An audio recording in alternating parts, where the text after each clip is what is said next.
Bienvenue Madame, Monsieur à cette autre édition de AS Culture Développement Personnel, votre rendez-vous hebdomadaire de culture et de développement personnel pour l'épanouissement moral, la réussite sociale et l'efficacité professionnelle.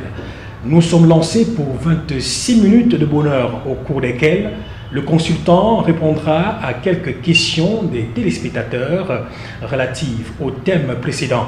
Nous écouterons l'exposé conseil du consultant portant sur le nouveau thème. Le consultant répondra à quelques questions des journalistes portant sur le thème nouveau. Dans son livre « Les clés de la réussite sociale et professionnelle », il a dit « Réussir, ce n'est pas accumuler un amas de richesses matérielles, beaucoup de connaissances, de gros diplômes, un grand poste de travail. Réussir, c'est être développé, épanoui et serviable. Et pour réussir, il faut se fixer des buts et s'efforcer à les atteindre, car la réussite est un concept, un processus, un important projet dont le plan doit être étudié d'avance et la réalisation suivie par étapes. Il a encore dit, le consultant, l'important dans la vie, ce n'est ni ce qu'on connaît, ni ce qu'on a, mais ce qu'on fait de ce qu'on connaît et de ce qu'on a. Il a aussi dit, il faut le rappeler, caresser votre bonheur, c'est aller vers ce qui vous rendrait heureux. Lui, c'est notre invité permanent, Christophe Menkwayosa, écrivain, socio-éducateur, coach en développement personnel et consultant en relations sociales, auteur de 17 livres, dont Les clés de la réussite. Un ouvrage de 500 pages des éditions AS, guide scientifique et pratique de développement pour l'épanouissement moral, la réussite sociale et l'efficacité professionnelle. 3 grands livres dans un important ouvrage écrit en collaboration avec Joseph Ladeux, Les clés de la réussite sociale et professionnelle, les outils naturels de la réussite, réussir sa vie de couple. Nous vous rappelons que cette émission est inspirée de ces chefs-d'œuvre que vous pouvez obtenir en contactant l'auteur au Cameroun au numéro de téléphone, pour ceux qui sont à l'étranger, en ajoutant l'indicatif le 237 bien sûr, 243 02 17 38, 243 02 17 38, ou alors au 674 00 92 44. Je dis 674 00 92 44. Vous pouvez également envoyer des messages par mail. Et le mail c'est aasafricassistance@yahoo.fr. asafassistance@yahoo.fr. Même contact pour bénéficier d'un coaching, d'un conseil pratique à un séminaire, participer à un séminaire ou à une conférence. Bienvenue sur le plateau de AS Culture et Développement Personnel, Monsieur Christophe Menkwayosa. Merci Eric, bonjour et bonjour à vos nombreux téléspectateurs à qui je souhaite de très bonnes choses, que Dieu Tout-Puissant descende sur chacun d'eux la grâce qui lui était destinée à sa naissance. Voilà. Voilà, chers téléspectateurs, avant de rentrer dans l'émission, nous allons prendre cette respiration. Nous vous retrouvons juste derrière. Pour votre épanouissement et votre réussite, les éditions AAS vous offrent un ensemble de 3 importants livres au prix de 10 000 francs, à savoir les clés de la réussite sociale et professionnelle, les outils naturels de la réussite, réussir sa vie de couple, d'excellents guides scientifiques et pratiques de développement personnel et relationnel pour l'épanouissement moral, la réussite sociale et l'efficacité professionnelle. AAS offre en plus 3 disques, une carte privilège et un séminaire ou coaching à celui qui achètera le pack à 20 000 francs. Contact 243 02 17 38. 674 00 92 44. Email aasafriqueassistance@yahoo.fr. Voilà, Monsieur Christophe Mwayosa, comme je l'ai dit à l'entame de cette émission, avant la respiration, les auditeurs nous ont fait parvenir leurs questions liées notamment au thème précédent. Il y a Cartel qui veut savoir, il dit « Je n'arrive pas à bien cerner la différence que vous avez fait entre le succès et la réussite. » Oui, Cartel doit comprendre qu'il y a une différence très importante entre le succès et la réussite. Le succès, c'est quelque chose de ponctuel, d'instantané, alors que la réussite, c'est quelque chose d'un peu plus important, de plus durable dans la vie. Le succès, c'est quoi par définition? Un succès, c'est la réalisation d'un espoir, c'est l'atteinte d'un but. Alors, quand on dit que vous avez réussi, ça veut dire que vous avez réalisé pour votre vie quelque chose d'important, de positif et de durable. Alors qu'un succès, c'est l'atteinte d'un but, et ce but peut ne pas avoir un impact positif sur votre vie. Quand vous fixez un but et que vous le réalisez, ce n'est pas sûr que ce but contribue à votre réussite. Alors donc, la réussite a pour facteur et le succès et l'échec. Autrement dit, le succès, c'est un facteur de réussite, tout comme l'échec, c'est un facteur de réussite. Donc, on peut réussir brillamment sa vie parce qu'on a plusieurs fois échoué dans la vie. C'est-à-dire qu'une succession d'échecs dans la vie peut être l'élément qui favorise votre réussite, la réussite définitive de votre vie. Alors maintenant, Justine, elle veut également savoir, on espère déjà que Cartel est satisfait par ses explications. Et Justine, elle, par contre, elle veut savoir quelle est l'origine de notre pensée et de nos sentiments. Bien, pour le dire de façon un peu plus simple, pour que Justine comprenne, nos sentiments prennent l'origine dans notre cœur, c'est notre cœur, c'est le cœur qui produit les sentiments, donc ce qu'on appelle la source intérieure. Et alors que les pensées prennent l'origine dans notre tête, dans notre cerveau, notre esprit, et c'est pour ça qu'on parle aussi de la source extérieure, parce que la pensée, l'esprit que nous avons est en relation avec nous et en relation avec l'extérieur. Ce qui fait que tout ce que nous percevons, tout ce que nous avons par la perception, peut nous influencer et influence dans notre pensée. C'est-à-dire que ce que nous apprenons à l'école, les conférences que nous suivons, une émission télé que nous suivons, le rêve même, le rêve même, c'est des perceptions qui peuvent influencer nos pensées. Et puis même, ce que nous écoutons des autres peuvent influencer notre perception des choses. Donc, en résumé, les pensées nous proviennent de notre tête, de notre esprit, de notre source extérieure. Et les sentiments nous proviennent de notre cœur. C'est le cœur qui produit le sentiment, donc c'est le produit de notre source intérieure. C'est pour ça qu'on dit que, bon, souvent vous entendez quelqu'un dire qu'un côté de moi me dit d'aller, un autre côté me dit de ne pas aller.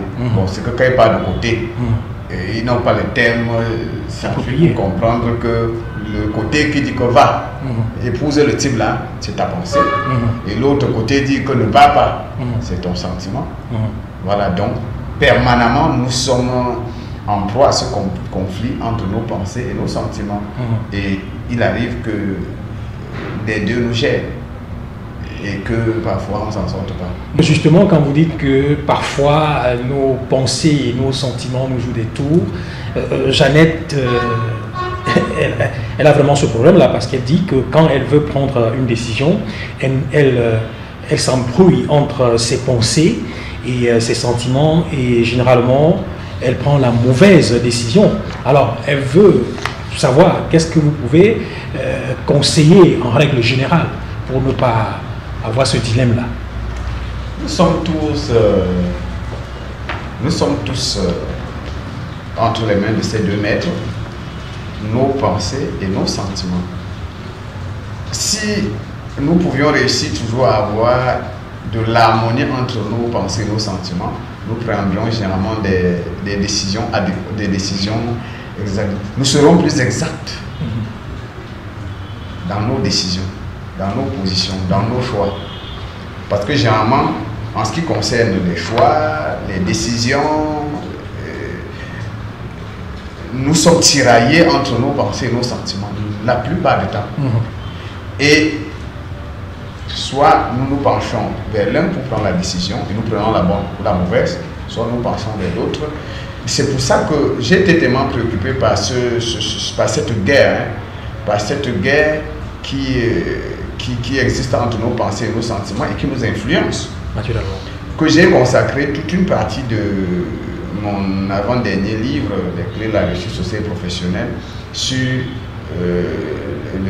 les pensées, les sentiments, et j'ai d'ailleurs créé cette théorie que j'ai appelée la théorie pensentimentale humaine, qui est cette science qui enseigne comment comprendre nos sentiments et nos pensées, d'une part, comment créer et tirer profit entre l'harmonie, comment créer et tirer profit de l'harmonie entre nos pensées et nos sentiments.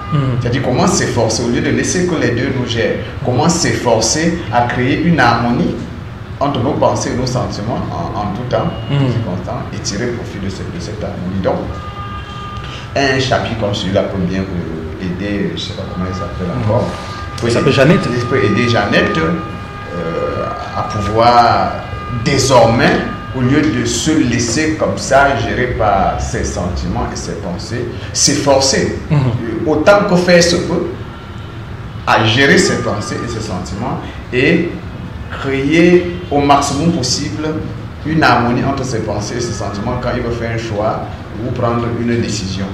Cela arrive, mais en règle générale, quand le conflit est fort et quand il n'y a pas d'harmonie, il vaut mieux se pencher vers sa source intérieure, c'est-à-dire prendre la décision en épousant ses sentiments, qui épousent vos sentiments, parce que vous assumerez mieux une décision qui épouse vos sentiments qu'une décision qui vous est imposée par une source extérieure qui peut ne pas être pure. L'intérieur peut vous induire en erreur, mais sauf que vous assumez plus facilement les conséquences que si la décision était venue de quelqu'un d'autre. Bon, bien sûr, il ne faut pas que ce soit pris comme une science carrée. Si une décision est en votre faveur et au détriment d'autrui, il faut la jouer.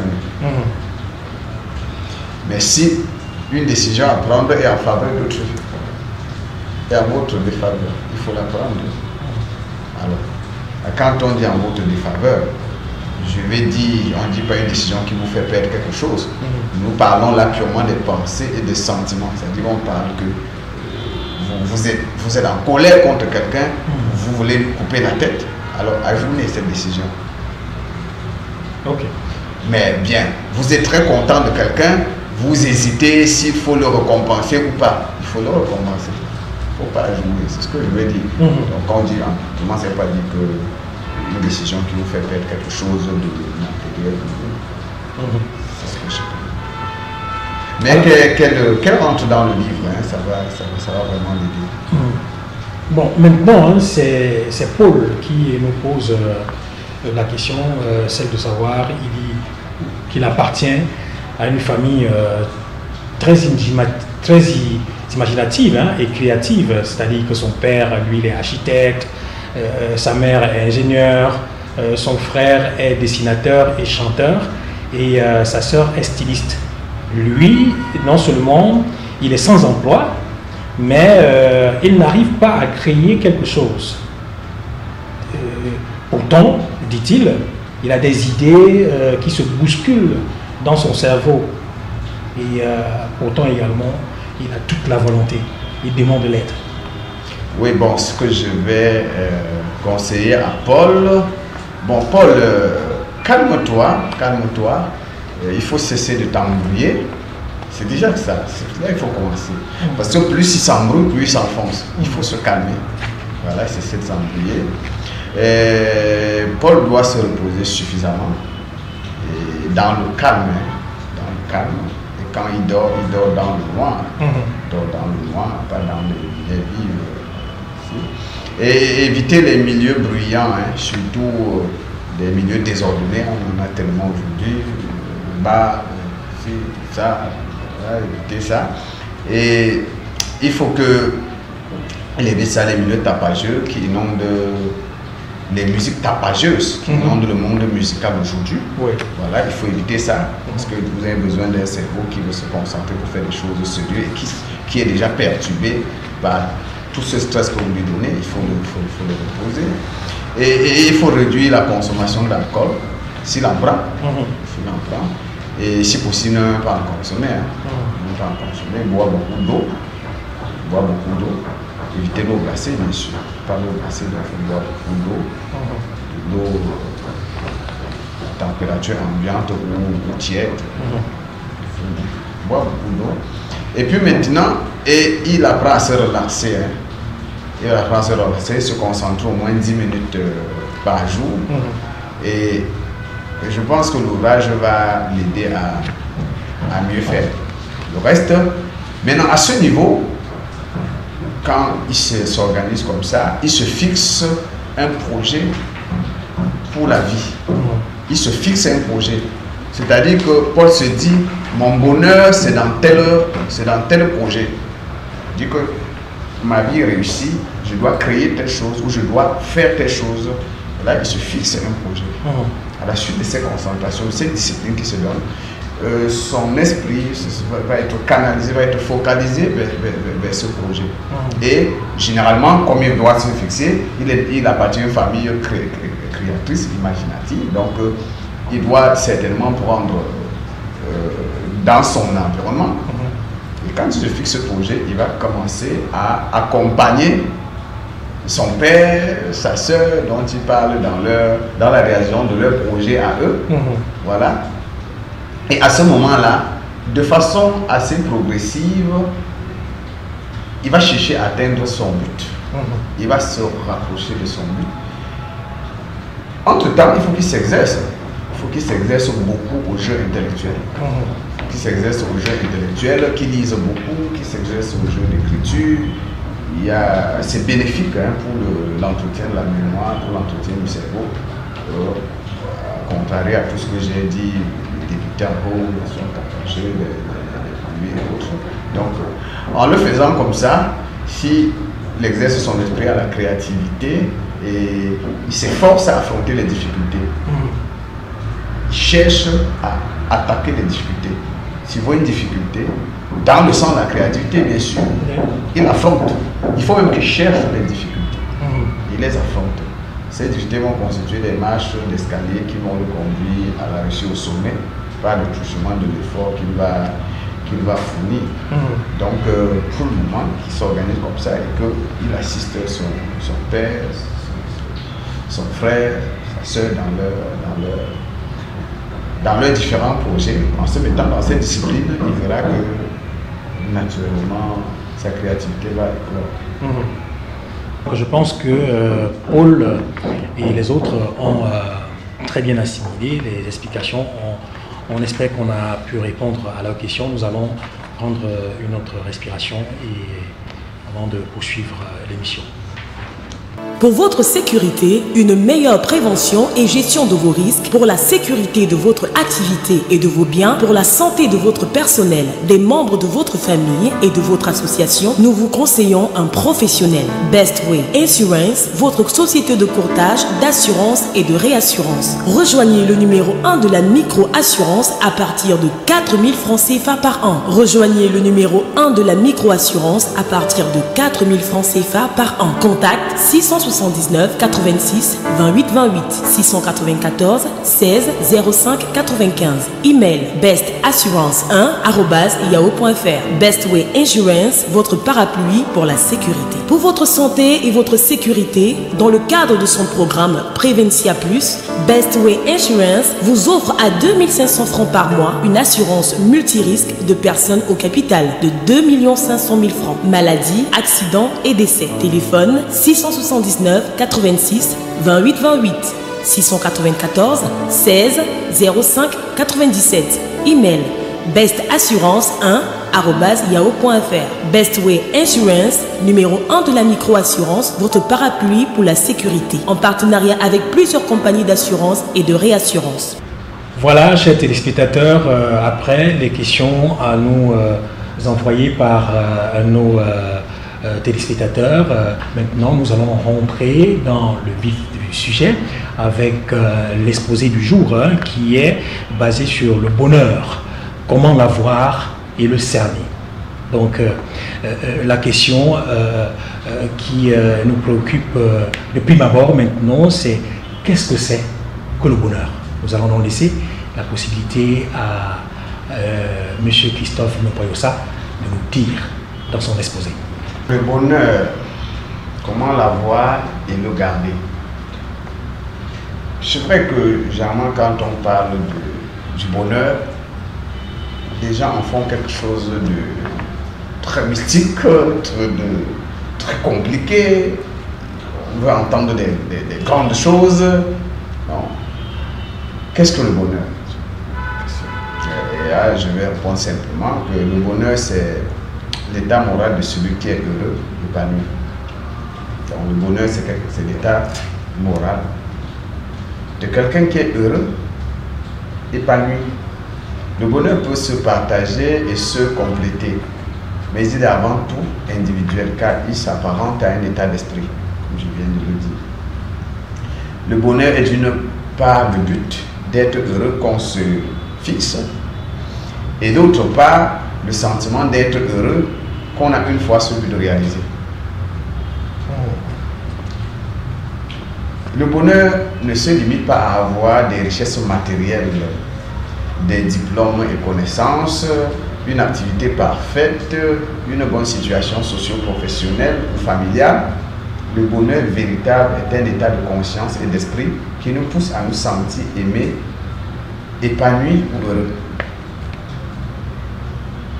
Et comme je le dis souvent, caresser son bonheur, c'est aller vers ce qui le rendrait heureux.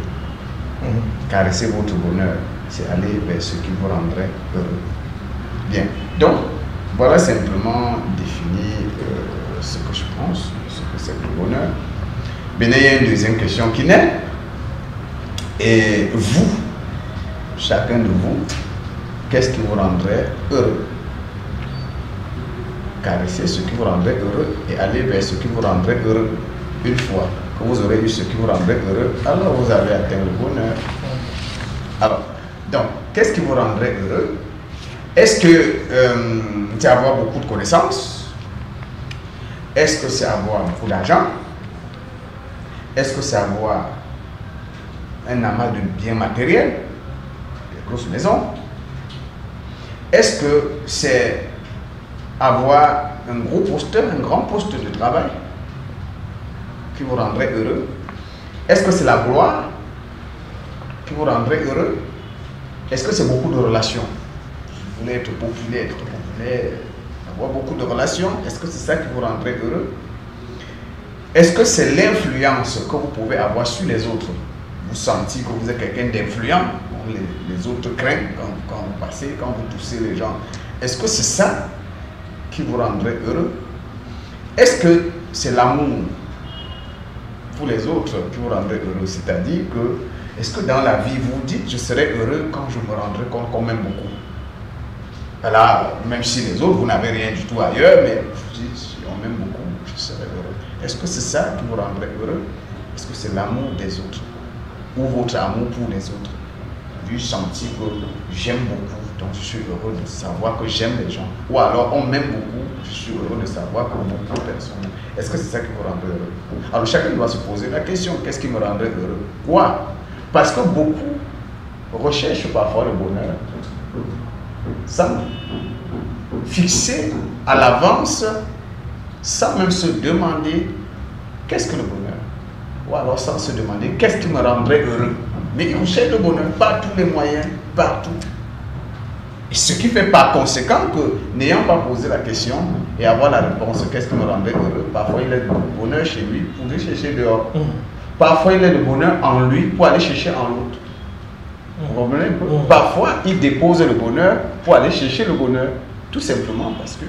Et il est parfois surpris que, une fois ce qu'il pensait que c'était le bonheur, il a en main, il dépose et il fuit.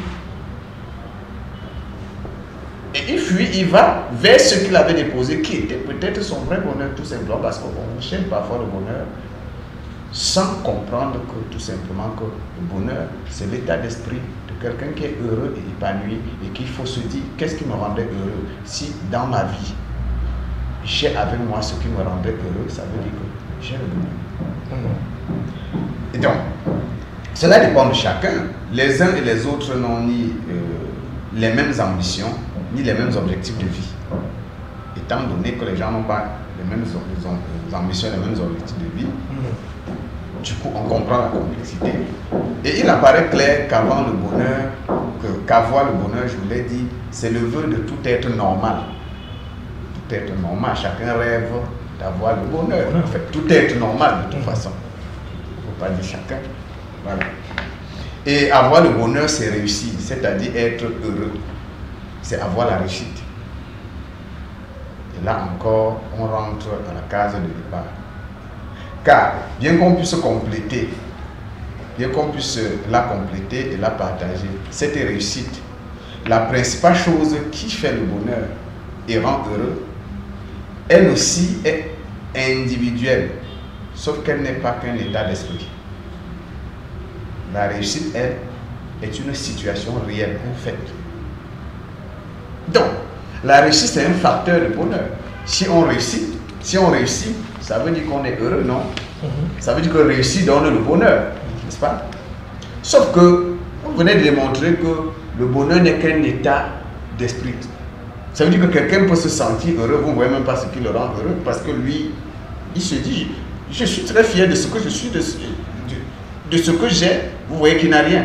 Il trouve qu'il est très fier de ce qu'il est, vous voyez qu'il n'est rien du tout. Il faut donc que les gens évitent de cataloguer un bonheur dans lequel ils mettent tout le monde. Les gens n'ont pas le même esprit. Comme c'est un état d'esprit, chacun qui connaît ce qui ferait son bonheur. Mais il apparaît clair qu'avoir le bonheur, c'est le vœu de tout être normal. Et avoir le bonheur, c'est réussir. C'est-à-dire être heureux. C'est avoir la réussite. Bien. Là encore, on rentre à la case de départ. Car bien qu'on puisse la compléter, la partager, je parle là de la réussite, la principale chose qui fait le bonheur et rend heureux, cette réussite-là, elle est aussi individuelle. Comme je venais de dire que le bonheur est individuel, la réussite est aussi individuelle. Sauf que, contrairement au bonheur qui n'est qu'un état d'esprit, la réussite, elle n'est pas un état d'esprit. La réussite, c'est une situation réelle, un fait. Voilà. Et réussir, ce n'est pas seulement avoir le bonheur, c'est-à-dire être heureux, donc épanoui. Je dis que avoir le bonheur, c'était être heureux, être épanoui. Mais réussir, ce n'est pas seulement avoir le bonheur. Réussir, c'est en plus d'être heureux, c'est-à-dire épanoui, c'est d'être développé et serviable. Donc réussir, c'est être développé, épanoui et serviable. Alors, si vous avez le développement, bien sûr, il faut comprendre que quand on parle de développement, le développement psychologique et moral pour nous doit précéder le développement matériel et physique. Voilà. Et si vous avez le développement, c'est bon. Vous avez déjà 1 sur 3 pour la réussite. Si en plus de ce développement que vous avez, des connaissances, des biens, développement personnel, tout vous avez, ok, vous êtes développé. Si en plus vous êtes épanoui de ce développement, de ces acquis, de ces atouts, si vous êtes épanoui de cela, c'est bien, ça fait 2 sur 3. Et si maintenant, en plus, avec ces acquis, ces avoirs, et cet épanouissement, cela vous rend serviable, alors vous avez 3 sur 3. Donc pour nous, et là, réussir, c'est être développé, épanoui et serviable. Réussir, ce n'est pas d'aller de succès en succès, ou d'accumuler des amas de matériel, de connaissances, ou de biens matériels ou non matériels. Non, réussir, c'est être tout simplement développé, épanoui et serviable. Donc, il y a une dimension, aussi bien une dimension personnelle de la réussite qu'une dimension relationnelle de la réussite. Voilà. Bien. Le bonheur n'a qu'une dimension psychologique et personnelle. Tandis que, en plus de celle-là, la réussite a une dimension sociale et matérielle. Voilà. Et la réussite et le bonheur apparaissent donc comme 2 facteurs liés par une relation de cause à effet. La réussite est un facteur de bonheur. Le bonheur est un facteur de réussite. Mais la réussite vaut bien mieux que le bonheur. Parce que le bonheur n'est qu'un état d'esprit. Et comme le bonheur est un facteur de réussite, appesantissons-nous un peu sur le bonheur avant d'entrer dans l'univers complet de la réussite. Bien. C'est-à-dire quoi? La question que vous avez posée au début. Comment avoir le bonheur et le garder? C'était ça la question. Bien. 10 conseils. Je peux donner 10 conseils pour avoir le bonheur et le garder. Étant donné que nous sommes tombés d'accord qu'il ne faut pas mystifier le mot bonheur. Bien. 1. Commencez par avoir une bonne définition du bonheur et une bonne conception de la réussite. Ça, c'est le premier conseil. Tout commence par là. Sinon, on passera sa vie à chercher le bonheur. Oui, justement, à éviter de mystifier. Voilà. 2. Ayez l'ardent désir de réussir et d'être heureux.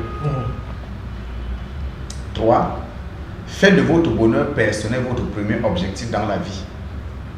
Mais ne pensez pas à vous limiter à votre seul bonheur. Voilà. 4. Concevez le bonheur comme étant votre principal facteur de réussite. 5. Déterminez vous-même ce qui vous rendrait heureux. Cela ne soit pas fixé par quelqu'un d'autre. 6. Recensez vos valeurs fortes, vos centres d'intérêt et vos besoins prioritaires. 7. Évaluez vos atouts, forces et faiblesses. 8. Trouvez des activités qui peuvent tenir avec vos intérêts, vos valeurs fortes et vos besoins. S'il n'y a pas ces activités, il faut les créer. 9. Trouvez des méthodes qui tiennent avec vos défauts, avec vos qualités, forces et faiblesses. Et 10. Gardez un état d'esprit positif et une attitude mentale positive. Si vous appliquez ces 10 conseils, vous pouvez avoir ce que vous pensez que soit votre bonheur et le garder et même le partager. Pour votre épanouissement et votre réussite, les éditions AAS vous offrent un ensemble de 3 importants livres au prix de 10 000 francs, à savoir les clés de la réussite sociale et professionnelle, les outils naturels de la réussite, réussir sa vie de couple, d'excellents guides scientifiques et pratiques de développement personnel et relationnel pour l'épanouissement moral, la réussite sociale et l'efficacité professionnelle. AAS offre en plus 3 disques, une carte privilège et un séminaire ou coaching à celui qui achètera le pack à 20 000 francs. Contact 243 02 17 38 674 00 92 44. Email aasafriqueassistance@yahoo.fr.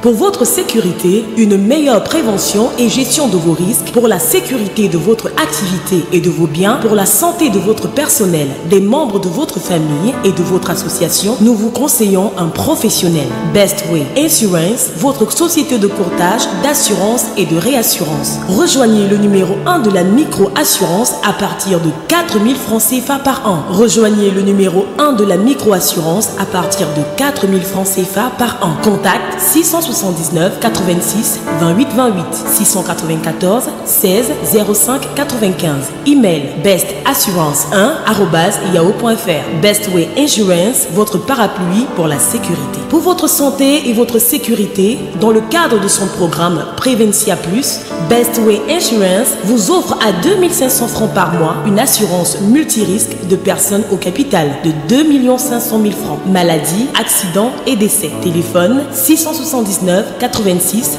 28 28 694 16 05 97. Email bestassurance1@yahoo.fr. Best Way Insurance, numéro 1 de la micro-assurance, votre parapluie pour la sécurité, en partenariat avec plusieurs compagnies d'assurance et de réassurance. Voilà, chers téléspectateurs, si vous venez de nous rejoindre, nous sommes sur AAS Culture et Développement Personnel.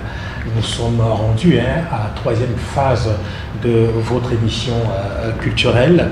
Nous recevrons, comme à l'accoutumée, notre consultant Christophe Menkwayosa, avec qui aujourd'hui nous avons parlé beaucoup plus du bonheur. En tout cas, on a eu dans l'entame de l'émission les questions des téléspectateurs. Il a également fait son exposé tout à l'heure. Maintenant, nous rentrons dans la troisième phase de la question des journalistes. Monsieur Christophe Menkwayosa, revenons un peu sur votre définition du bonheur. C'est très important. C'est simplement l'état de celui qui est heureux. Et le lien dit incestueux que vous faites entre le bonheur et la réussite, nous voulons comprendre. Oui, bon, bonheur et réussite, c'est que l'un est dans l'autre. L'un est dans l'autre. Les deux se tiennent mutuellement et se complètent. Vous voyez un peu. C'est comme grande soeur et petite soeur. Oui, si vous voulez, grande soeur et petit frère. Vous voyez. Donc, le bonheur est un facteur de réussite, tout comme la réussite est un facteur de bonheur. Donc, les deux se tiennent. Et si avoir le bonheur, c'est être heureux, réussir, c'est être développé, heureux et serviable. Nous voulons savoir, est-ce que le bonheur, il vient à nous, ou alors c'est à nous d'aller chercher le bonheur? Chacun doit identifier son bonheur et aller le chercher. C'est chacun qui construit son bonheur. Voilà. Est-ce que le bonheur peut être héréditaire? C'est-à-dire, mon père, il avait le bonheur. Donc, il était heureux, il avait réussi, il avait le bonheur. Est-ce que parce qu'il est mon géniteur, forcément, je serai heureux, j'aurai le bonheur? Non. Le bonheur est une réussite. Et en matière de réussite, l'hérédité n'est qu'une marque déposée. Nous pouvons bien sûr être influencés par notre hérédité, mais notre réussite dépend beaucoup plus de notre santé, de notre éducation, de notre formation, de notre culture, de nos efforts. Est-ce que nous pouvons construire le bonheur de quelqu'un d'autre? Non. On peut vous aider à le faire, mais on ne peut pas le faire à votre place. Voilà. Ça veut dire qu'on peut aider quelqu'un à construire son bonheur. À construire son bonheur, mais on ne peut pas construire son bonheur. On ne peut pas le faire. Vous ne pouvez pas décider que votre fils sera heureux avec 4 maisons et lui construire 4 maisons pour qu'il soit heureux. Ce n'est pas possible. Bon. Mais votre fils peut savoir ce qui le rendrait heureux et il vous dit ce qui le rendrait heureux. Il se met sur le processus de la construction et vous l'aidez, vous l'accompagnez. Non, mais alors, est-ce que le bonheur peut être une chance ou alors inné? Bonheur comme chance ou don inné, non. En matière de bonheur, il faut se fixer des buts et s'efforcer à les atteindre. Vous voyez? Le bonheur est un processus qui aboutit. Le bonheur, c'est un processus qui aboutit. La chance n'est qu'une bonne opportunité qui nous survient à un moment de notre vie, à une étape de la construction de notre projet de bonheur, de notre projet de réussite. C'est ça la chance. C'est une bonne opportunité. C'est une heureuse opportunité qui nous survient à un moment de la construction de notre projet, de notre processus de réussite, de la recherche de notre bonheur. Là, la chance survient comme une opportunité qu'il faut exploiter, qu'il faut saisir. Mais il faut que cette opportunité, bien que heureuse, trouve la disponibilité, la préparation, vous comprenez? Une prédisposition, des prérequis, et que vous puissiez employer, mettre à contribution des efforts pour transformer cette chance en réussite ou en bonheur, pour convertir cette chance en réussite ou en bonheur. Donc la chance n'est donc qu'un facteur de bonheur. On ne saurait réduire le bonheur ou la réussite à la chance. À la chance. Bonheur et destin. Comment comprendre? Parlez-nous un peu. Bonheur et destin. Bonheur et destin. Parler de bonheur et de destin, c'est un peu comme parler... c'est un peu comme parler... le bonheur peut nous être destiné. Vous comprenez? Le bonheur peut nous être destiné comme un arbre à bons fruits dressé sur notre chemin, sur un chemin que nous avons emprunté. Vous comprenez un peu? Mais bon, vous comprenez avec moi que c'est nous qui devons monter à la cime de l'arbre, cueillir les fruits.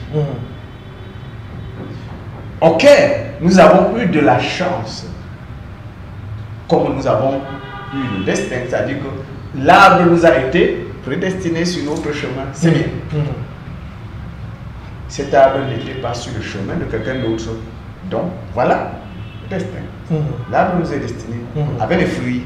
Mais c'est nous qui devons monter, cueillir. Vous convenez avec moi que vous pouvez passer à côté et rentrer sans fruits alors que l'arbre était sur votre chemin. Donc, d'où l'affaire que j'ai dit que il faut la préparation, la disposition, la disponibilité et l'effort pour convertir la chance. Donc, bien sûr qu'on parle de destin, mais les deux sont un peu liés. Comme on dit, vous avez la chance que telle chose vous soit destinée dans la vie. Donc, le destin, comme ça.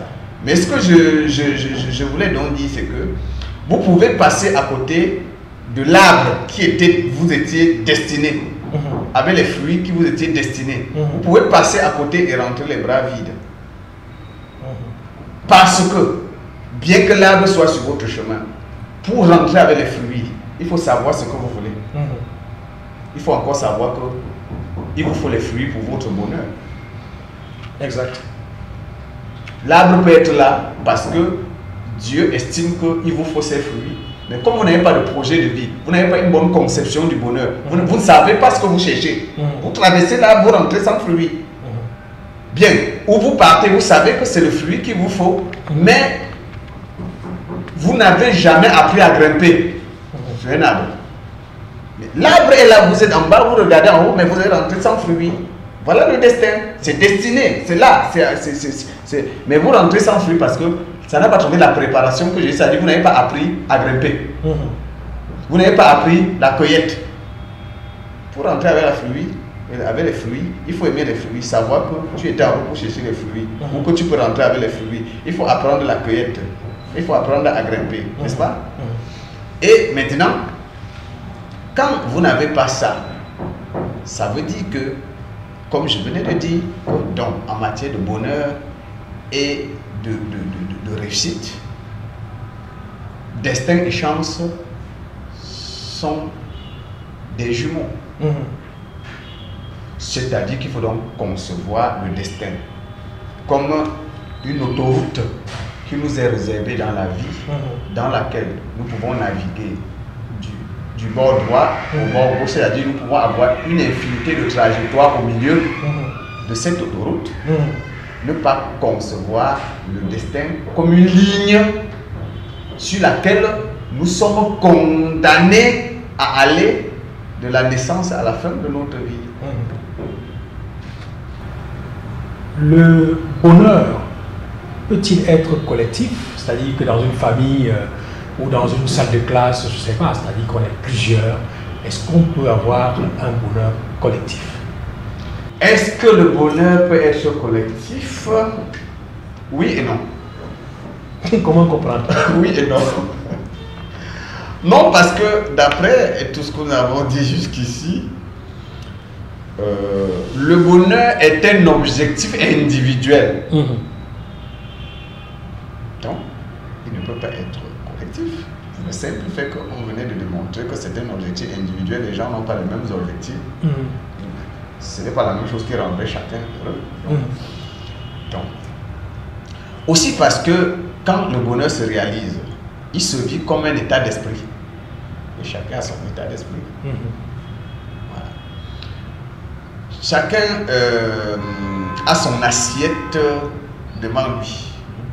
Et pour être heureux, il doit le remplir du liquide qu'il aime, qui le rendrait heureux, qui lui convient, n'est-ce pas? Chacun a son assiette devant lui, dans un pot.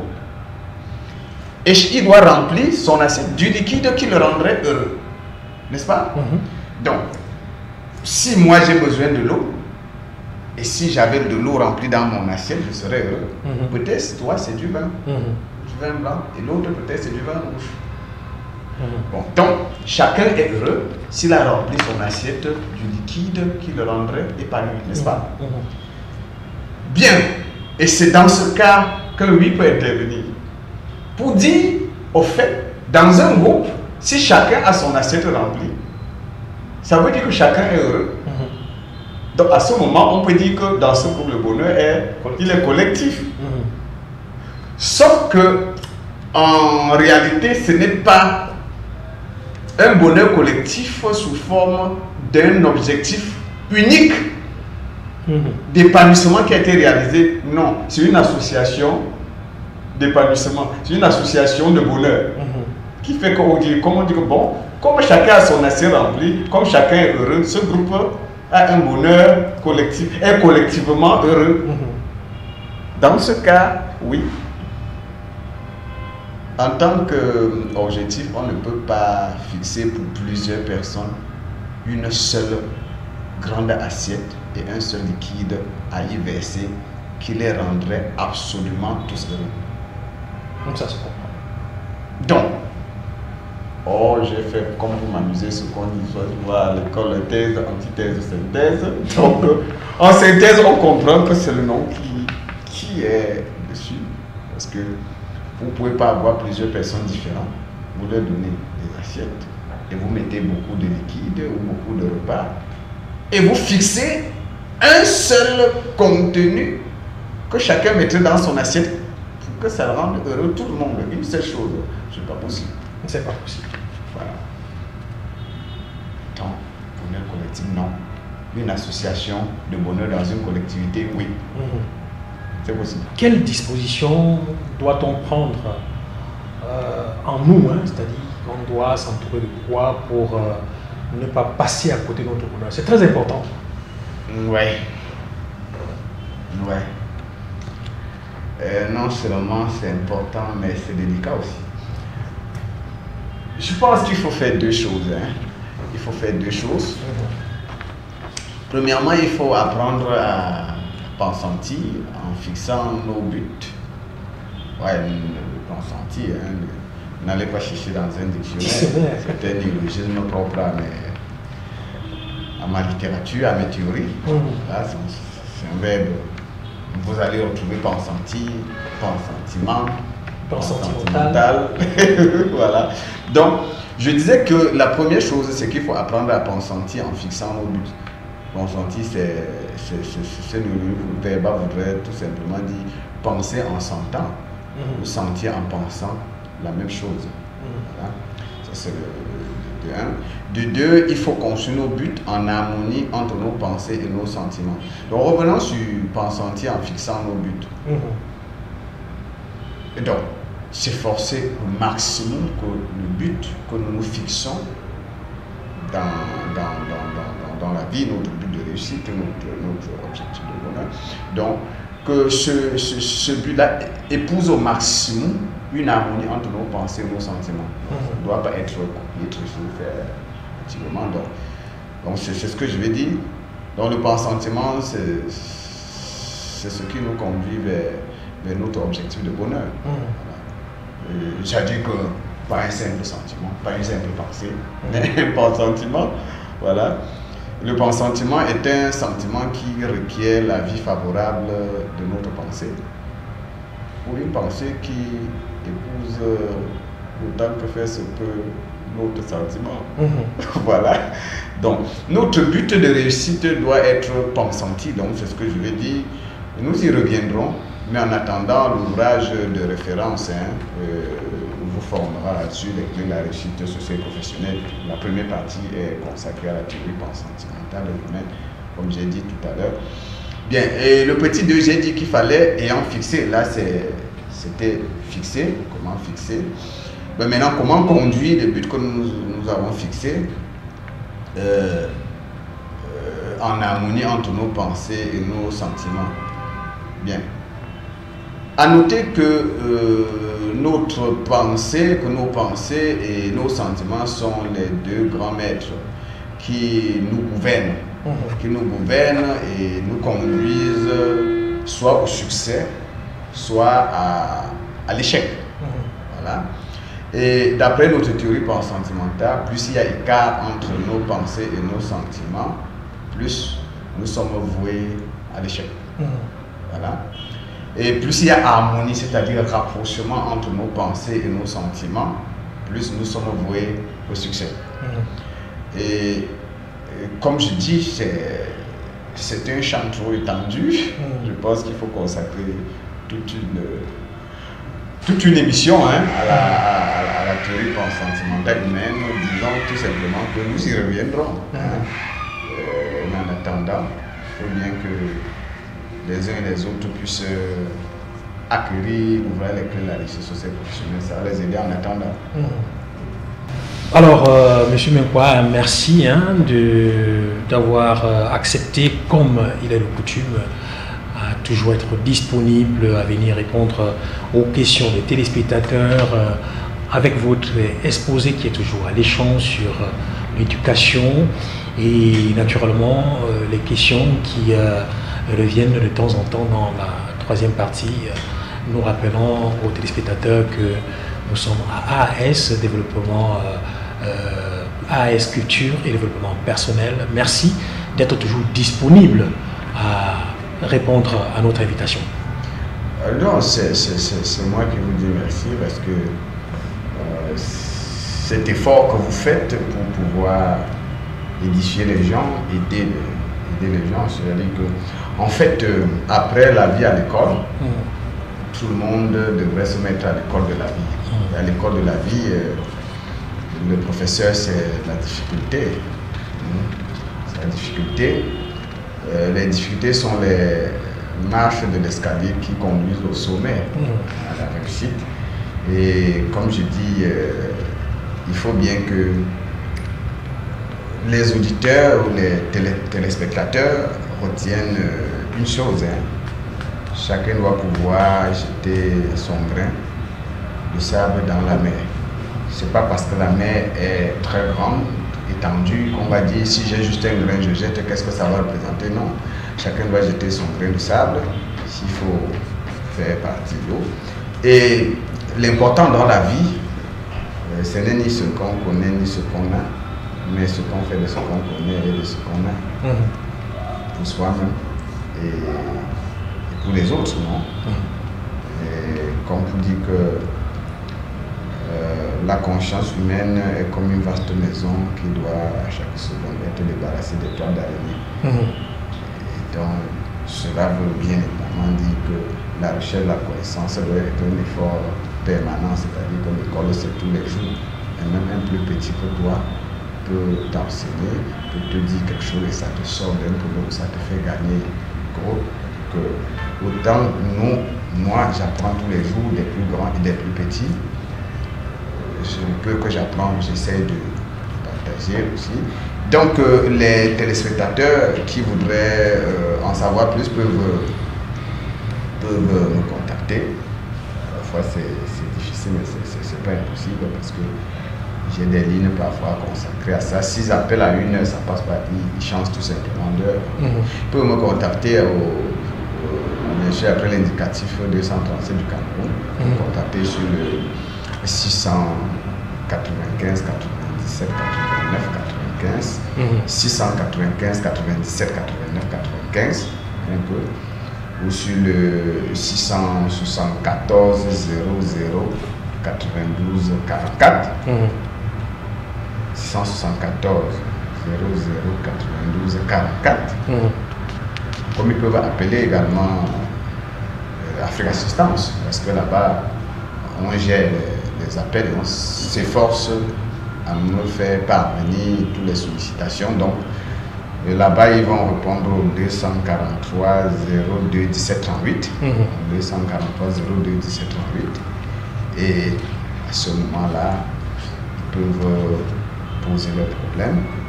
Et ça peut être un besoin d'un ouvrage, ça peut être besoin de coaching, ça peut être besoin d'un conseil, ça peut être besoin d'une assistance, ça peut être besoin d'un accompagnement ou d'un séminaire, donc ça dépend. Voilà, ils peuvent appeler. Au courriel aussi, hein, Afrique Assistance, hein, comme Afrique et assistant en un mot, tiré de aas@yahoo.fr. Donc Afrique Assistance, tiré de aas@yahoo.fr.